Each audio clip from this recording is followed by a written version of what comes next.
এই যে হোটেলের সামনেটা, এর নিজস্ব রেস্টুরেন্ট আছে, খাবার খুব ভালো। দেখো এটা হলো ওদের সিঁড়ি দিয়ে উঠে আসার জন্য, আমরা 3rd ফ্লোরে আছি। সুন্দর গোছানো, আর এদিকে লিফটও আছে, তো বয়স্ক লোকদের কোনো অসুবিধা হবে না উপর আসার জন্য। একবার রুম ট্যুর তোমাদেরকে দেখিয়ে দিই কি রুমটা কীরকম আছে।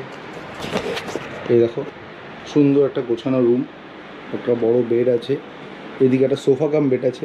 আমরা রুমটা অলরেডি ইউজ করার পরেই তোমার দেখাচ্ছি, কারণ তার ভালো করে বুঝতে হবে, রুমটার ফিডব্যাক তোমার অ্যাকচুয়াল অরিজিনাল পাবে। এদিকে একটা জানলা রয়েছে, চেয়ার আছে, 2টো টাওয়েল দিয়েছিল।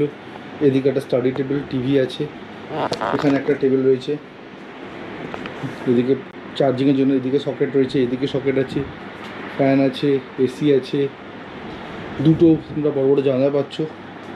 এই দিকের জানলাটা দিয়ে ওই দেখো যে এনজিবির নতুন স্টেশনটা আছে ওটা দেখা যাচ্ছে, পুরো স্টেশনটা এইদিকেই আছে।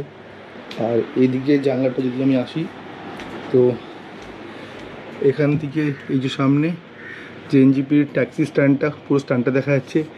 আজকে আকাশ পরিষ্কার বলে আমরা মাউন্টেন রেঞ্জও দেখতে পাচ্ছি। আর এদিকে ওয়াশরুমটা আছে, ওটাও দেখিয়ে দিই একবার।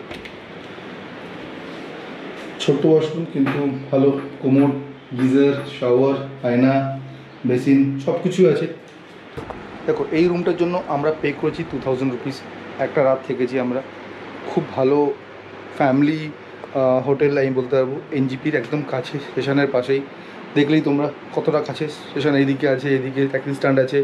তো রাত্রের ট্রেন ধরে এলে, একটা রাত থাকলে, সকালবেলা এখান থেকে ভোরবেলা বেরিয়ে গেলে দার্জিলিং, গ্যাংটক ঘোরার জন্য।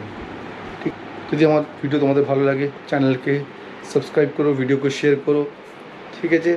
Thank you.